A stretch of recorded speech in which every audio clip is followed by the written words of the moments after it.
प्रिय दर्शकों, आपका फिर से मैं एक बारी प्रभु यीशु के पवित्र और मधुर नाम में स्वागत करना चाहती हूँ। आप सबको जय मसीह की। खुदावन के बहुत ही शुक्रगुजार हैं कि उसने कितना सुंदर अवसर हमें दिया है कि हम सब मिलकर एक साथ बैठकर फिर से अपने सबद स्कूल के पाठ का अध्ययन कर सकते हैं। अजीज़ों, हम चाहते हैं कि हमारे जो बीच में मेहमान हैं उनका भी मैं स्वागत करना चाहती हूँ। पास्टर फ्रैंकलिन फ्रांसिस, आपका मैं स्वागत करती हूँ। आप पास्टर आर भारती, आपका भी स्वागत करती हूँ कि आप हमारे साथ इस अध्ययन में हमें सिखाने के लिए हमारे साथ जुड़ सकते हैं। अजीज़ों, हम इस साल के पहले त्रिमास में हैं, जिसका शीर्षक आप लोग सब जानते ही हैं, इब्रानियों अंत समय के लिए एक संदेश। इब्रानियों की पुस्तक का अध्ययन बड़ी विस्तार से कर रहे हैं और आज जो है हमारे 9 पाठ का हम अध्ययन करेंगे, जिसका शीर्षक इस प्रकार से है, यीशु पाप के लिए सर्वोत्तम बलिदान। और आज का याद वचन भी हम पढ़ना चाहेंगे, परंतु इससे पहले कि हम अपने याद वचन में चलें, हम चाहते हैं कि हमारे इस अध्ययन पर परमेश्वर की आशीष हो और चाहते हैं कि पास्टर फ्रैंकलिन फ्रांसिस हम सब के लिए दुआ में अगुवाई करें। आइए प्रार्थना करें। स्वर्गीय पिता परमेश्वर, एक बार फिर बड़ी ही नम्रता और दीनता के साथ हम आपकी उपस्थिति में आए हैं। आपका धन्यवाद देना चाहते हैं प्रभु कि आपने हमें एक और मौका दिया है कि आज फिर एक बार हम अपने सबद स्कूल पाठ का अध्ययन कर सकते हैं। हम प्रभु अपने आप को आपके हाथ में समर्पित करते हैं और अपने दर्शकों को भी आपके हाथ में समर्पित करते हैं। और जब कुछ समय के लिए प्रभु हम आपके सबद स्कूल पाठ का अध्ययन करते हैं, हमें ज्ञान बुद्धि समझ दे कि आज का सबद स्कूल पाठ हम उसको समझ सकें और उसको अपने जीवन में उतारने वाले बन सकें। प्रभु धन्यवाद देते हैं कि आपने हमारी प्रार्थनाओं को सुना है। प्रभु यीशु मसीह के नाम से मांगते हैं, आमीन आमीन। प्रिय दर्शकों, आज का जो हमारा विषय है बहुत ही गहन विषय है, जिसको आज हम सीखेंगे। जबकि हम बहुत बारी पढ़ भी चुके हैं, सीख भी चुके हैं, परंतु बार बार ये हमें याद दिलाया जाता है इन अध्ययन के द्वारा कि कितनी महत्वपूर्ण बातें हैं जिसे हमें अपने हृदय में रखना है, उनके अनुसार अपने जीवन को बिताना है। अजीज़ों, आज का जो याद वचन है वो इब्रानियों की किताब उसके 10वें अध्याय की 14 पद से लिया गया है। इस तरह लिखा है, क्योंकि उसने एक ही चढ़ावे के द्वारा उन्हें जो पवित्र किए जाते हैं सर्वदा के लिए सिद्ध कर दिया है। परमेश्वर के वचन के पढ़े और सुने जाने पर हम सबको आशीष मिले। अजीज़ों, जैसा कि आज हम प्रभु यीशु के बलिदान के बारे में बहुत विस्तार से जानेंगे। नए नियम में जो है हम देखते हैं कि रोमी जो हुकूमत थी, रोमी शासन के दौरान जो है क्रूस को एक बहुत ही लज्जा और एक शर्मसार करने वाला जो है दिखाया गया है। उस समय जो है सलीबी मौत जो है वो बहुत ही शर्मनाक होती थी और उनको रोमी लोगों को ये बिल्कुल पसंद नहीं था कि जो है ये जो ईसाई लोग ऐसे परमेश्वर की उपासना करते हैं जिसको दोषी ठहराकर सलीब पर चढ़ाया गया। उनको ये जो है धर्म बिल्कुल पसंद नहीं था, ईसाई धर्म, क्योंकि जो है इसमें हमारे परमेश्वर को एक सलीबी मौत मिली। और ये भी हम देखते हैं कि व्यवस्था विवरण की किताब में यहूदियों के द्वारा जो है ये व्यवस्था दी गई थी कि परमेश्वर के द्वारा जो क्रूस पर चढ़ाया जाता है वो शापित है। पर इसी वजह को, इन्हीं भावनाओं को मद्देनज़र रखते हुए जो है जो नए नियम के जो हमारे प्रारंभिक कलीसिया के लोग थे, उनकी चित्रकलाओं में जो है कहीं भी है क्रूस को नहीं दिखाया जाता। उस समय जो है जो बाइबल की जो घटनाएं थी उनको जो है चित्र में दिखाया गया है। जैसे दानियल को जो है शेरों की मान में दिखाया गया, नोआ के जो है शिप को, जो उसका जो बड़ा जहाज़ था, उसको चित्र में दिखाया गया चित्रकला के द्वारा। और बहुत सी चीज़ें दिखाई गई के द्वारा, चित्रों के द्वारा। एक चरवाहे को भी दिखाया गया जिसने जो है एक छोटा सा भेड़ का बच्चा अपनी गोद में लिया। और कुछ आगे चल के यीशु मसीह के चित्र को भी दिखाया गया है जिसमें जो है वो एक लंगड़े को चंगाई दे रहे हैं और लाजर को जो है वो जो है चंगा कर रहे हैं, जीवित कर रहे हैं। उन चित्रों को पाया जाता है उस प्रारंभिक कलीसिया के दौरान। परंतु आज वही शर्मसार करने वाला, वही जो है लज्जा करने वाली क्रूस जो है आज हमारे दुनिया के सारे मसीही लोगों के लिए जो है एक धर्म का प्रतीक बन गई है। और पौलुस भी जो है इसको एक सुसमाचार के नाम देता है ना, सुसमाचार का प्रतीक बताता है सलीब को। अजीज़ों, यही जो है बातें आज हम इस अध्ययन के द्वारा सीखेंगे कि सलीबी मौत यीशु मसीह की हम लोगों के लिए कितनी महत्वपूर्ण है, इसकी जो कितनी भावनाएं हम लोगों के साथ जुड़ी हैं, परमेश्वर की भावना, परमेश्वर का प्यार उस सलीबी मौत के द्वारा जुड़ा है, जो उसने हमारे पापों की खातिर उसने वो शर्मनाक और जो है दर्दनाक बलिदान उन्होंने अपने प्रभु यीशु ने सलीब पर किया।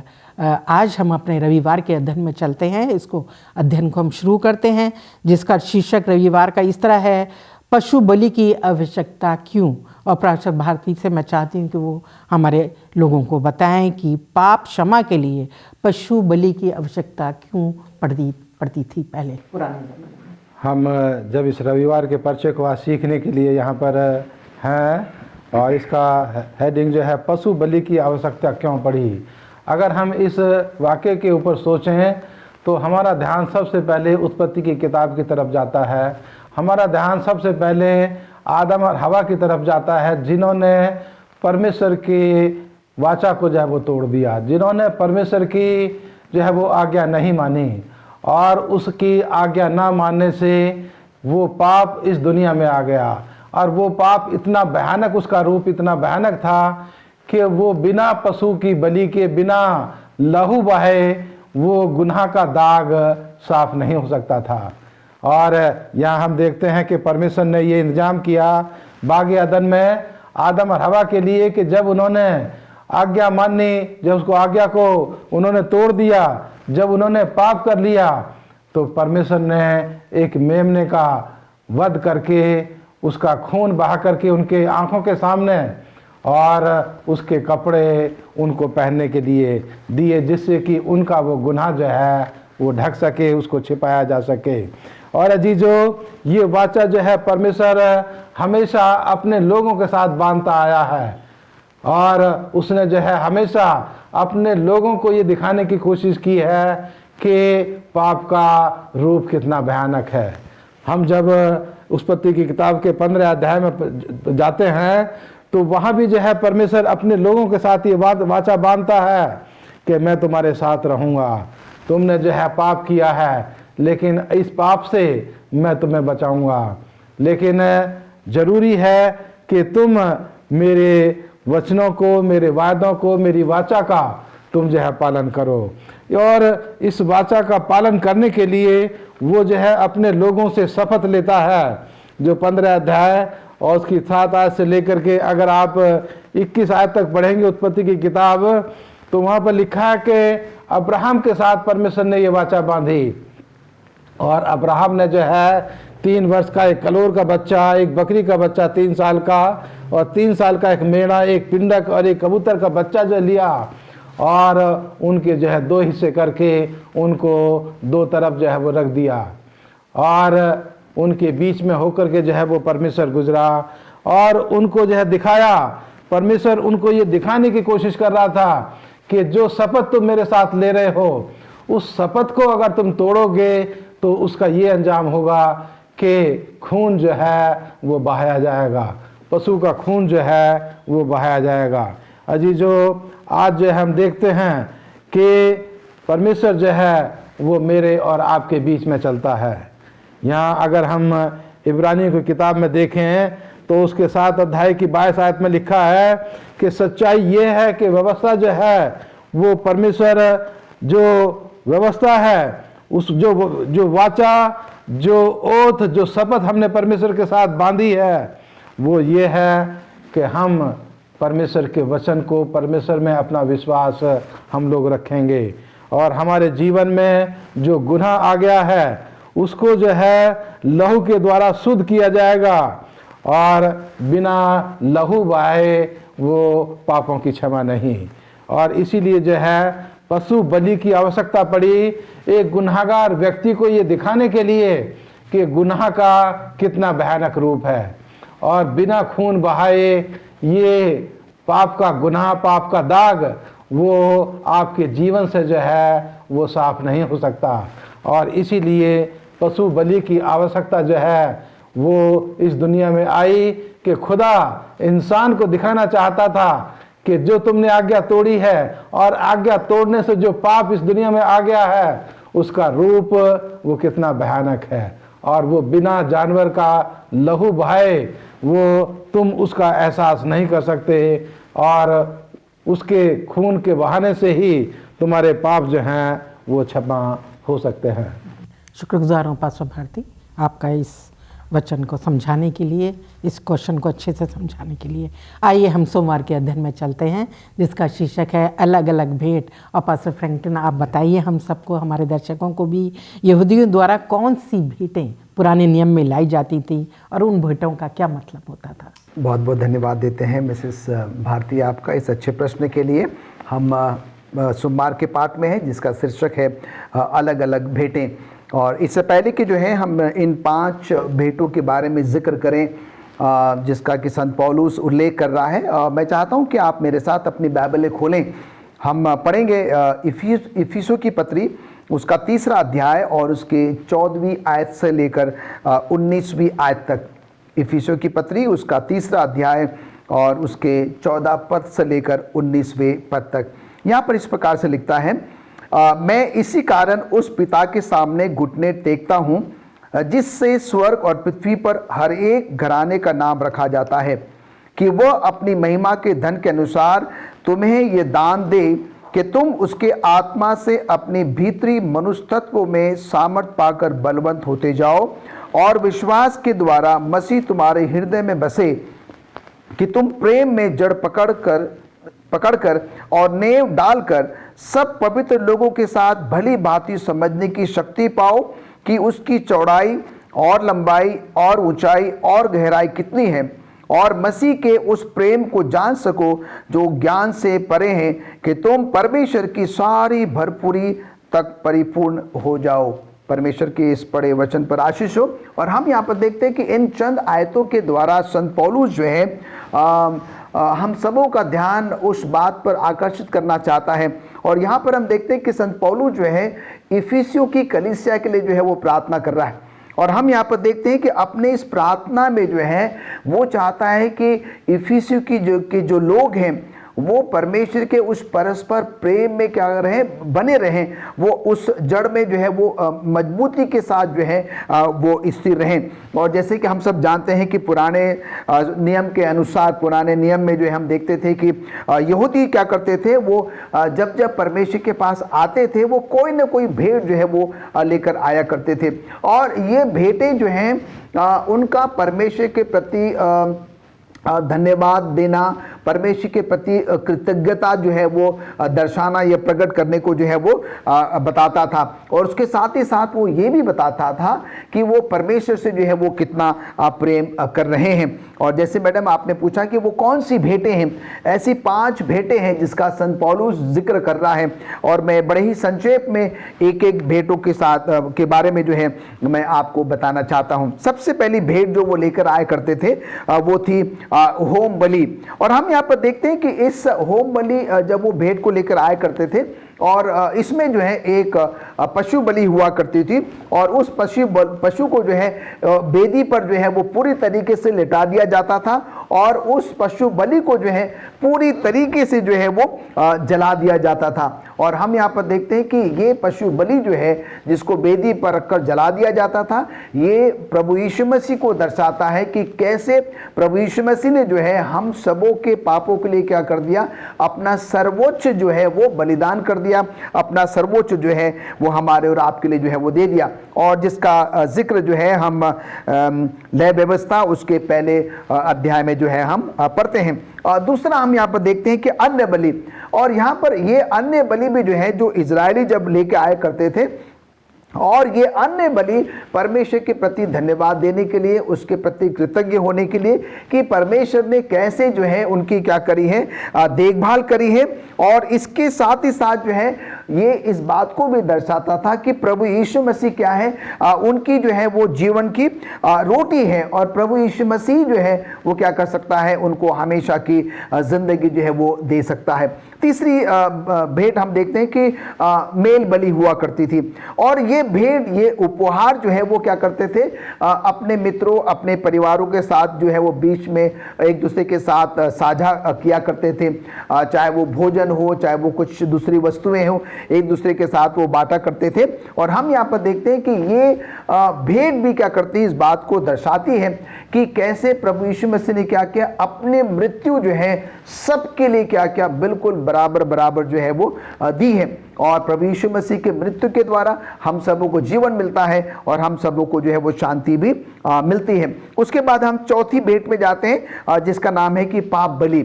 और हम यहाँ पर देखते हैं कि ये भेंट ने जो है पाप के कारण हुए दोष को दूर कर देने का कारण बनी, और ये पशु बलि का जो लहू है वो पशु के जीवन को दर्शाता है, और ये लहू यीशु के लहू का चित्र मात्र है।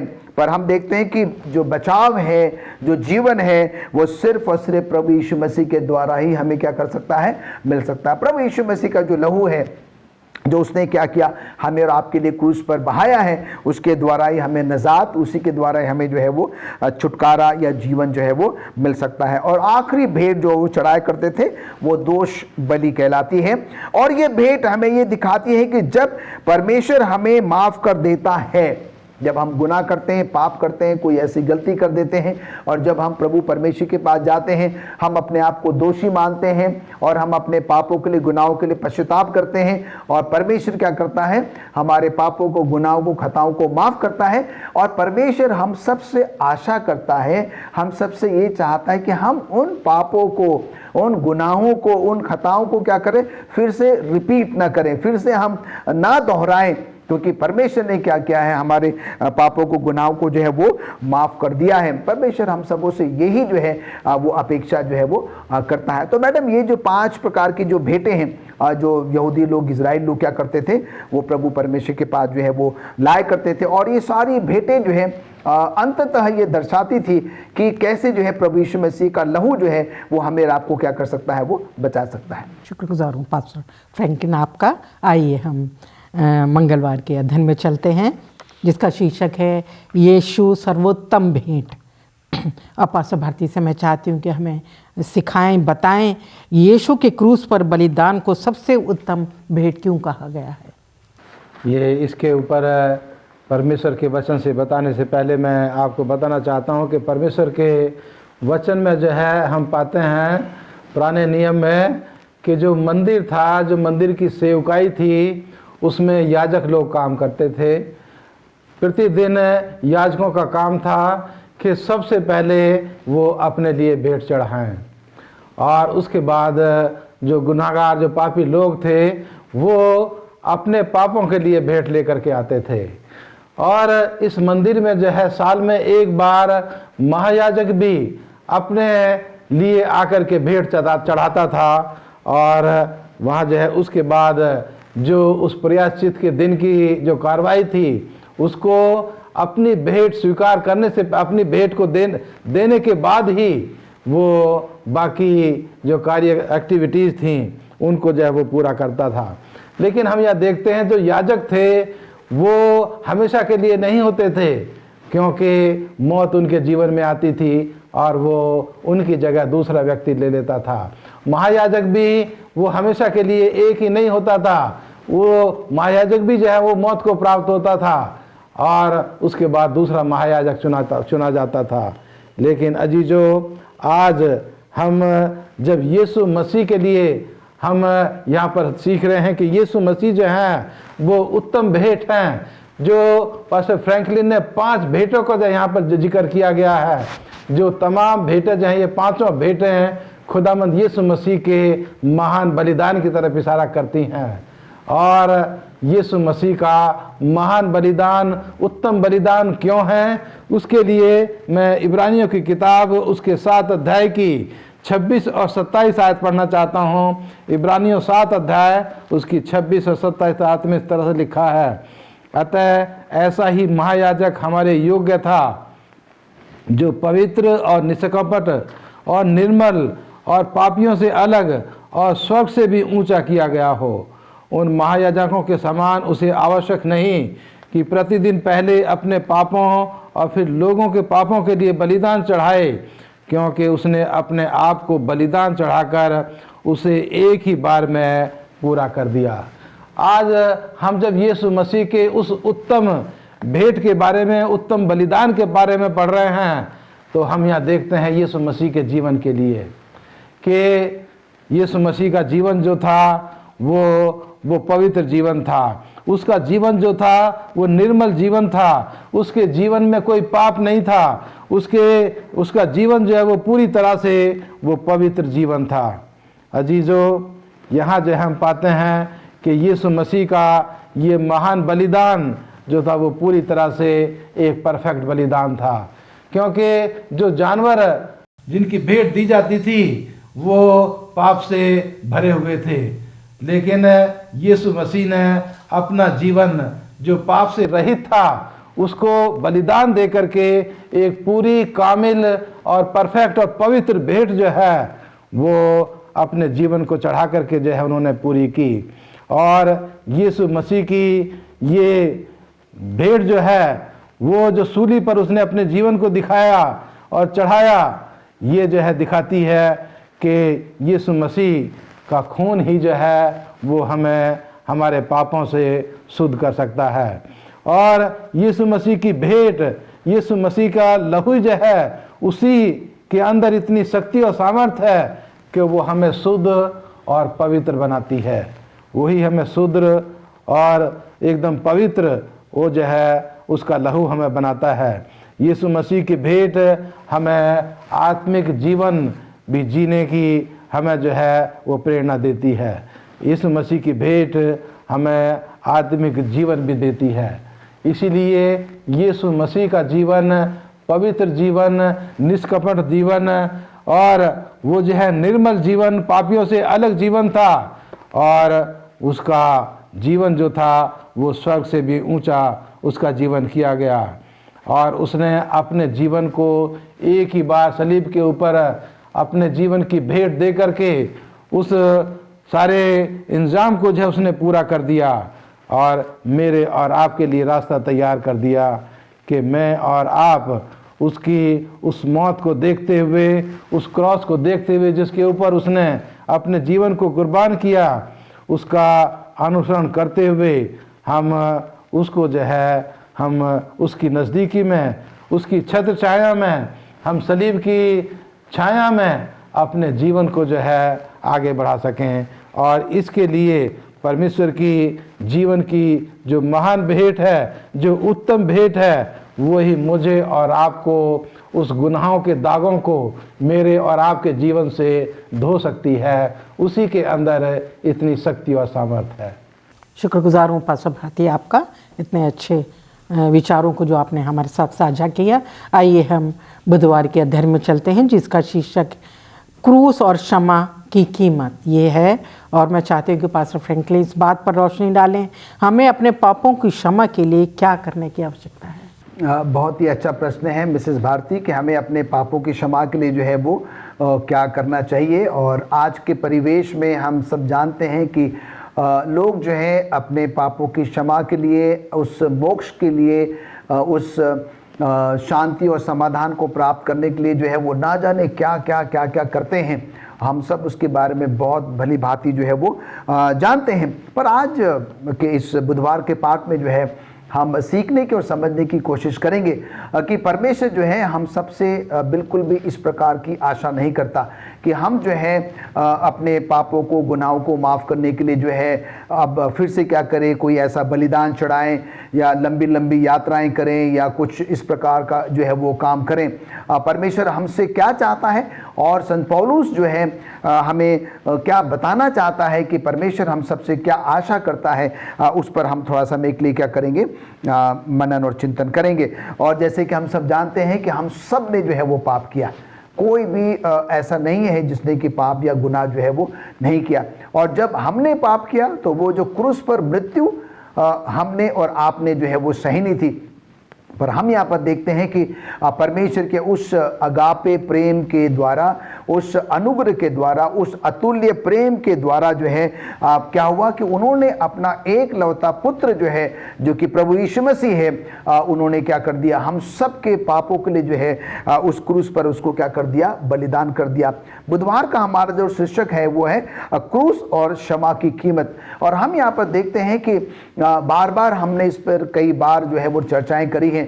क्रूस पर जो मृत्यु प्रभु यीशु मसीह ने सही या अपनी जो जान क्रूस पर उन्होंने दी है, उसकी कोई कीमत जो है वो अदा नहीं कर सकता। हम देखते हैं कि अंग्रेजी में एक शब्द है रैंसम, और हम देखते हैं कि रैंसम का मतलब होता है कि खून देकर खरीदना या अपनी जान कुर्बान देकर क्या करना, कुछ खरीदना। और हम सब जानते हैं कि प्रभु यीशु मसीह ने क्या किया, अपने आप को जो है उस क्रूस पर बलिदान कर दिया। और वो एक ऐसी बड़ी कीमत जो है जो कि हमने और आपने चुकानी थी, वो प्रभु यीशु मसीह ने क्या कर लिया, कीमत जो है वो चुका दी। दर्शकों, अजीज़ों, हम सब बहुत अच्छे से जानते हैं, और ये इसलिए संभव हुआ कि परमेश्वर हम सबसे क्या करता है, बहुत बहुत जो है वो प्यार करता है। हम सब जानते हैं कि बाइबल हमको ये बताती है, हमारा परमेश्वर जो है वो न्यायिक परमेश्वर है। हमारा परमेश्वर जो है अपना न्याय धर्म के साथ जो है वो करता है। वो कभी भी किसी का पक्षपात जो है वो नहीं करता, कोई किसी के साथ कोई भेदभाव जो है वो नहीं करता। हमारे पाप, चाहे वो एक पाप हो, चाहे वो 1000 पाप हो, परमेश्वर की निगाह में पाप तो जो है वो पाप है। परमेश्वर जो है, जो जिस व्यक्ति ने एक पाप किया है उसको भी माफ़ करता है, जिसने 1000 पाप किए हैं परमेश्वर क्या करता है, उसको भी जो है वो माफ़ करता है। और उसका सबसे बड़ा कारण ये है क्योंकि परमेश्वर ने जो है जब अपनी जान उस क्रूस पर दी, तो हम देखते हैं उसने कोई भेदभाव नहीं किया। चाहे व्यक्ति ने एक पाप किया हो, चाहे उसने कई पाप क्यों न किए हो, पर उसने सबके लिए जो है बराबर अपनी जान उस क्रूस पर क्या कर दी, बलिदान कर दी। और इसी संदर्भ में जो है इसको और भी बेहतर तरीके से समझने के लिए मैं चाहता हूं कि आप अपनी बाइबलें मेरे साथ खोलें और हम पढ़ेंगे इब्रानियों की पत्री, उसका 9वां अध्याय और उसके 22वें पद से लेकर 28वें पद तक। और ये चंद आयतें जो है हमें क्रूस के बारे में और उस क्षमा के बारे में, उस कीमत के बारे में जो है और भी बेहतर क्या करेगी, समझने में मदद करेगी। इब्रानियों की पत्री उसका 9वां अध्याय और उसके 22वीं आयत से लेकर मैं 29वीं 28वीं आयत तक जो है आपके सामने पढ़ूंगा। यहां पर यह लिखता है, सच तो यह है कि व्यवस्था के अनुसार प्राय सब वस्तुएं लहू के द्वारा शुद्ध की जाती हैं और बिना लहू बहाए पापों की क्षमा नहीं।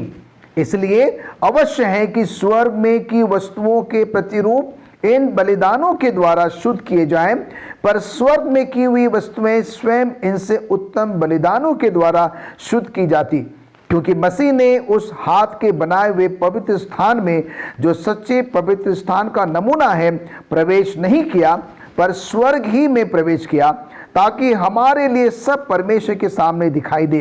ये नहीं कि वो अपने आप को बार बार चढ़ाए, जैसे कि महायाजक प्रति वर्ष दूसरे का लहू लिए पवित्र स्थान में प्रवेश किया करता है। नहीं तो जगत की उत्पत्ति से लेकर उसको बार बार दुख उठाना पड़ता, पर अब युग के अंत में वो एक ही बार प्रकट हुआ, ताकि अपने ही बलिदान के द्वारा पाप को दूर कर दे। और जैसे मनुष्य के लिए एक ही बार मरना और उसके बाद न्याय का होना नियुक्त है, वैसे ही मसीह भी बहुतों के पापों को उठा लेने के लिए एक बार बलिदान हुआ, और जो लोग उसकी बाट जोते हैं उनके उद्धार के लिए दूसरी बार बिना पाप उठाए हुए दिखाई देगा।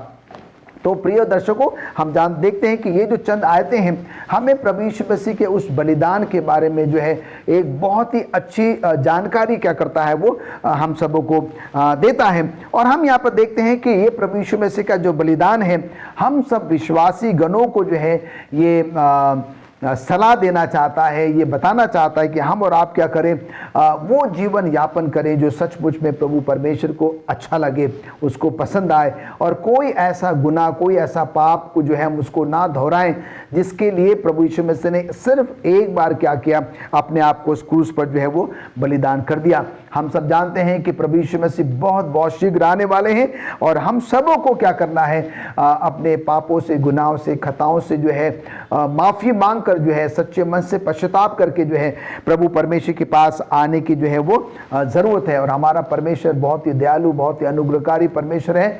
वो हमें हमेशा जो है वो माफ़ करने के लिए जो है वो तैयार रहता है। क्यों? क्योंकि उसने हम सबों से बहुत प्रेम किया है और उसने हम सबों के पापों के लिए जो है अपने आप को उस क्रूस पर क्या कर दिया, बलिदान कर दिया। शुक्रगुजार हूँ पास्टर फ्रैंकलिन आपका इतने अच्छे विचारों के लिए जो हम सबके साथ आपने हमको समझाया। आइए हम गुरुवार के अध्ययन में चलते हैं। पास्टर भारती से चाहूँगी कि इस विषय पर रोशनी डालें। परमेश्वर हमारा न्यायी और हमारे लिए उसका प्रेम, ये उसका शीर्षक है। और मैं क्वेश्चन चाहती हूँ इस विषय पर बताएं, यीशु के द्वारा परमेश्वर हमारे न्याय के लिए क्या करता है, हमें उसके बदले में क्या करने की ज़रूरत है? ये मिसेज भारती ने जो सवाल पूछा है उसको दो हिस्सों में मैं बांटना चाहता हूँ। सबसे पहले प्रभु का प्रेम हमारे लिए और दुनिया के तमाम लोगों के लिए। अपने प्रेम की खातिर परमेश्वर ने, यीशु मसीह ने अपने जीवन को सलीब के ऊपर जो है वो बलिदान दे दिया। और इस शुभ संदेश को कि उसके बलिदान देने से तुम्हारे गुनाह जो है, तुम्हारे पाप क्षमा हो जाएंगे, इस संदेश को परमेश्वर ने अपने लोगों के द्वारा गुजरे वक्त में, भविष्यवक्ताओं के द्वारा, प्रेरितों के द्वारा और आज इस बकिया कलीसिया के जो सेवक हैं उनके द्वारा परमेश्वर इस शुभ संदेश को लोगों के बीच में वो भेज रहा है। और ये परमेश्वर का प्रेम है कि वो चाहता है कि हर एक व्यक्ति मेरे महान बलिदान की कीमत को वो महसूस कर सके, जान सके और उस कीमत को जो है वो स्वीकार कर सके। ये शुभ संदेश परमेश्वर अपने प्रेम की खातिर दुनिया के हर एक व्यक्ति तक पहुंचाना चाहता है। और दूसरा है कि जब उसका ये संदेश दुनिया के तमाम लोगों तक पहुंच जाएगा तो जिस तरह से खुदावंद यीशु मसीह जी उठने के बाद मेरे और आपके लिए अपने स्वर्ग में जो है वो जगह तैयार करने के लिए गए हैं और वहां जो है वो आज मेरे और आपके लिए जगह तैयार कर रहे हैं। और साथ ही साथ उस स्वर्गीय हैकल में, स्वर्गीय मंदिर में अपनी सेवकाई का काम जो है वो कर रहे हैं। और आज जो है बाइबल मुझे और आपको ये बताती है कि आज का दौर, आज का समय वो चल रहा है जिसमें परमेश्वर अपने उस स्वर्गीय मंदिर में, उस स्वर्ग में परमेश्वर की अदालत जो है वो लोगों का न्याय भी कर रही है। इसके लिए मैं प्रेरितों की किताब और इसकी 3री आयत की कुछ आयतों को पढ़ना चाहता हूं। यहाँ लिखा है, अवश्य है कि वह स्वर्ग में उस समय तक रहे जब तक कि वह सब बातों का सुधार ना कर ले, जिसकी चर्चा प्राचीन काल से परमेश्वर ने अपने पवित्र भविष्यवक्ताओं के मुख से की है। जैसा कि मूसा ने कहा, प्रभु परमेश्वर तुम्हारे भाइयों में से तुम्हारे लिए मुझसे एक भविष्यवक्ता उठाएगा, जो कुछ वह तुमसे कहे उसकी सुनना, परंतु प्रत्येक मनुष्य को उस भविष्यवक्ता की ना सुने लोगों में से नष्ट किया जाएगा। शमूएल से लेकर उसके बाद आने वाले तक जितने भविष्यवक्ता बोले उन सब ने इन दोनों का संदेश दिया है। तुम भविष्यवक्ताओं की संतान उस वाचा के भागी हो जो परमेश्वर ने तुम्हारे बाप दादाओं से बांधी। तब उसने अब्राहम से कहा, तेरे वंश के द्वारा पृथ्वी के सारे लोग आशीष पाएंगे। परमेश्वर ने अपने सेवक को उठाकर पहले तुम्हारे पास भेजा कि तुम में से हर एक को उसकी बुराइयों से फेर कर आशीष दे। अजीजों, परमेश्वर ने इस अंतिम समय में अपने कलीसिया के लोगों को जो है वो चुना है कि वो जो है इस संदेश को, इस यीशु मसीह के जीवन को वो लोगों के साथ बांटें और इस कलीसिया के द्वारा, मेरे और आपके जीवन के द्वारा दुनिया के लोग जो हैं वो आशीष पा सकें। क्योंकि मैं और आप जब परमेश्वर में विश्वास करते हैं तो हम परमेश्वर के वंशज हैं। हम परमेश्वर के वंशज हैं, अब्राहम के घराने के लोग हैं।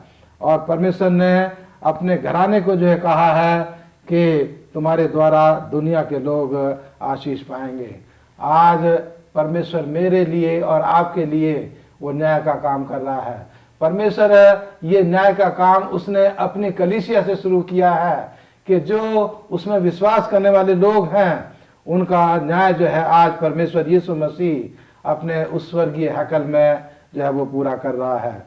और वहाँ उस गुनहगार व्यक्ति को परमेश्वर जो है उसकी अदालत में उसको खड़ा किया जाता है और यीशु मसीह उसके लिए कहता है कि इसने मेरे लहू से अपने जीवन को जो धो लिया है, इसने मेरे महान बलिदान में विश्वास किया है और अपने पिता परमेश्वर से वो उसके लिए दया और विनती करता है कि इसको जो है अनंत जीवन दिया जाए। अजीजों, ये परमेश्वर का प्रेम है, ये परमेश्वर का न्याय है जो आज वो मेरे और आपके द्वारा अपने प्रेम को लोगों के बीच में बांट रहा है और अपने उस महान काम के द्वारा जो आज वो स्वर्गीय हैकल में कर रहा है, एक न्याय का काम, उसके द्वारा वो लोगों को जो है अनंत जीवन की तरफ उनको रास्ता दिखाता है, अनंत जीवन की तरफ जो है उनको प्रवेश करने का मौका देता है।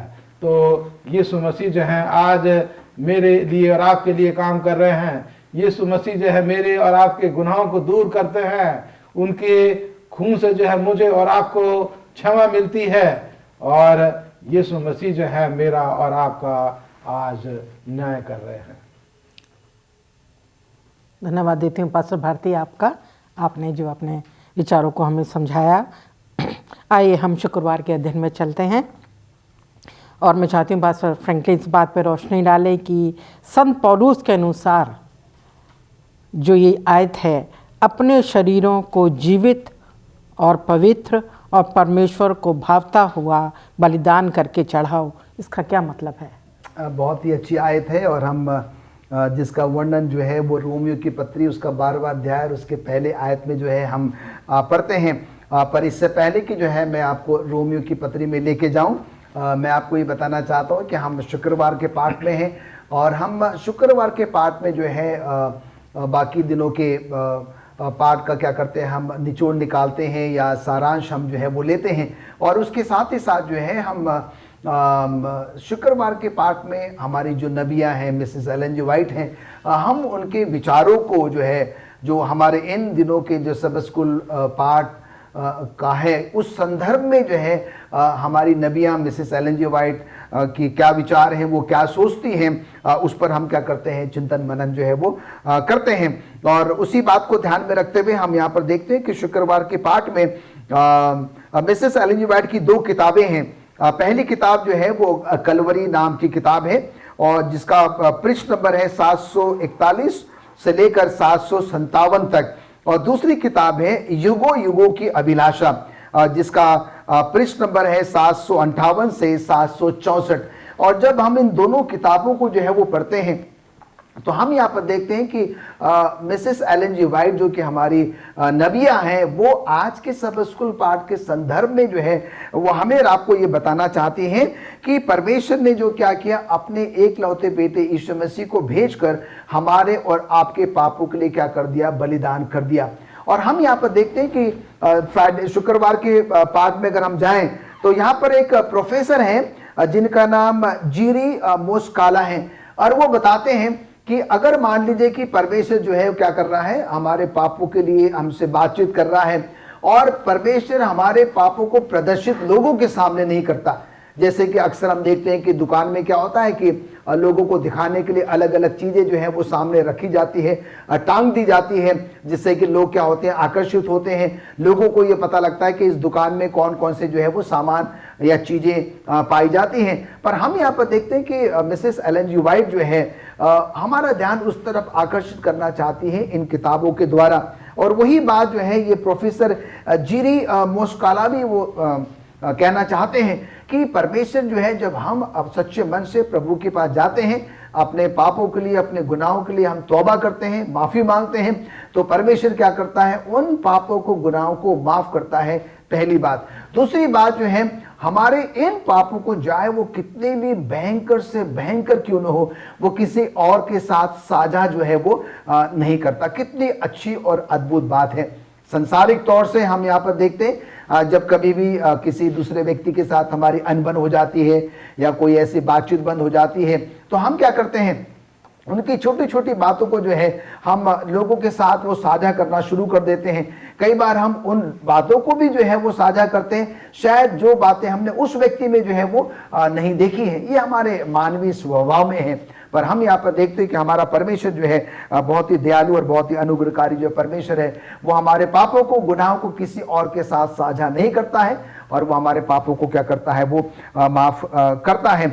और वो जैसे कि संत पौलुस जो कहना मांग रहा है, हम उसके लिए चलेंगे। रोमियो की पत्री उसका 12वां अध्याय और हम उसकी जो है वो पहली आयत यहाँ पर देखेंगे। यहाँ लिखता है कि हे भाइयों, मैं तुमसे परमेश्वर की दया स्मरण दिलाकर विनती करता हूं कि अपने शरीरों को जीवित और पवित्र और परमेश्वर को भावता हुआ बलिदान करके चढ़ाओ, यही तुम्हारी आत्मिक सेवा है। इसको और थोड़ा सा बेहतर समझने के लिए हम आइए दूसरी आयत में भी जो है वो चलते हैं। यहाँ लिखता है कि अब हमें करना क्या है। संत पौलुस जो है वो हमें कह रहा है कि तुम क्या करो, अपने शरीरों को जीवित और पवित्र और परमेश्वर को भाता हुआ बलिदान करके चढ़ाओ, क्योंकि तुम्हारी आत्मिक सेवा तो यही है। पर इसके आगे हमें करना क्या है, वो दूसरी आयत में देखते हैं।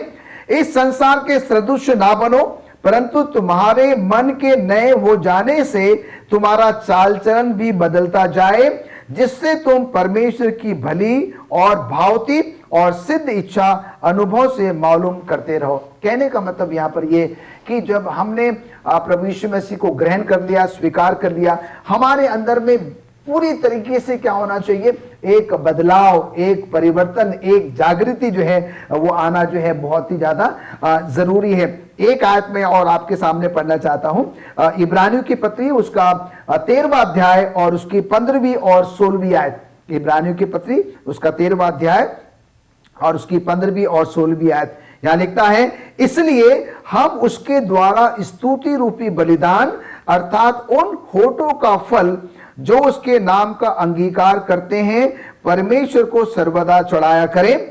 भलाई करना और उदारता दिखाना न भूलो, क्योंकि परमेश्वर ऐसे बलिदानों से प्रसन्न होता है। कहने का तात्पर्य यहाँ पर ये अगर हम इन बातों का निचोड़ अगर निकालें तो परमेश्वर चाहता है कि हम पूरी तरीके से क्या करें, अपने आप को परमेश्वर को समर्पित करें।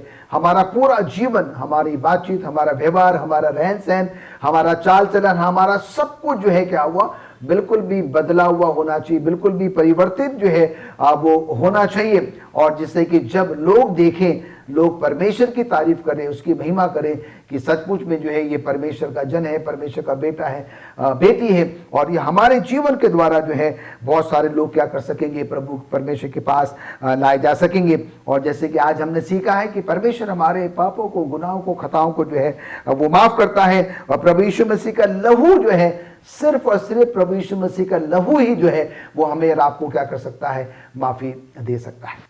शुक्रगुजार हूँ पास्टर फ्रैंक के आपके लिए।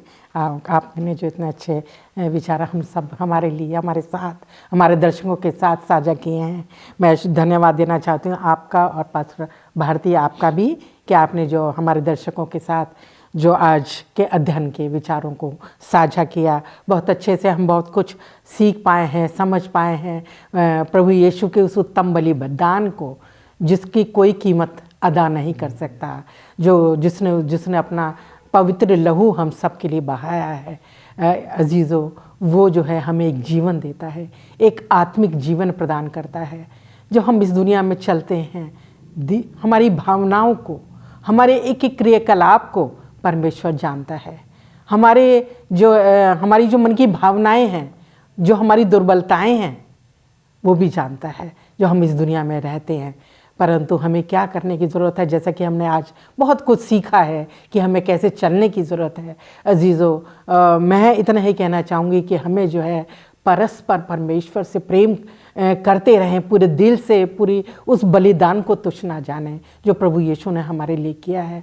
हर पल उसको अपने जीवन में याद रखें और जो है उसको अपने जीवन को समर्पित करें, ताकि उसका अनुग्रह हम पर हो और उसका पवित्र आत्मा हमें बार बार सचेत करता रहे, हमें सावधान करता रहे एक सही मार्ग को चुनने के लिए, एक सही मार्ग पे चलने के लिए, जो कि हमें यीशु जो एक बिल्कुल सबसे अच्छा नमूना है। जैसा उन्होंने चाल चली इस दुनिया में रहते हुए, हम भी अपनी दुर्बलताओं, अपनी कमज़ोरियों में और हम अपनी भावनाओं को साथ रखते हुए, पाप के प्रति जो हमारी भावनाएं हैं वो भी परमेश्वर जानता है।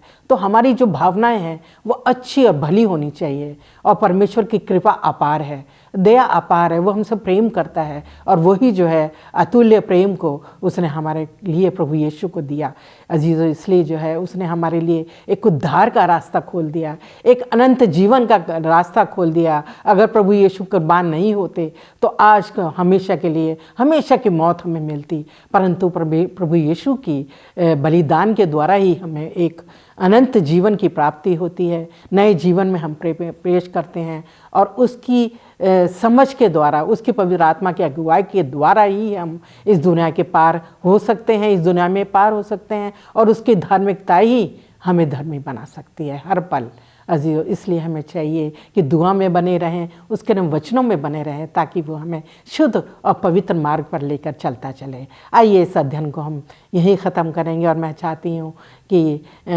हमारे पास्टर भारती हम सब के लिए दुआ करें। मुझे आशा है कि ये आज का अध्ययन आप सब के लिए एक आशीष का कारण बना होगा। आइए हम दुआ करें। आइए प्रार्थना करें।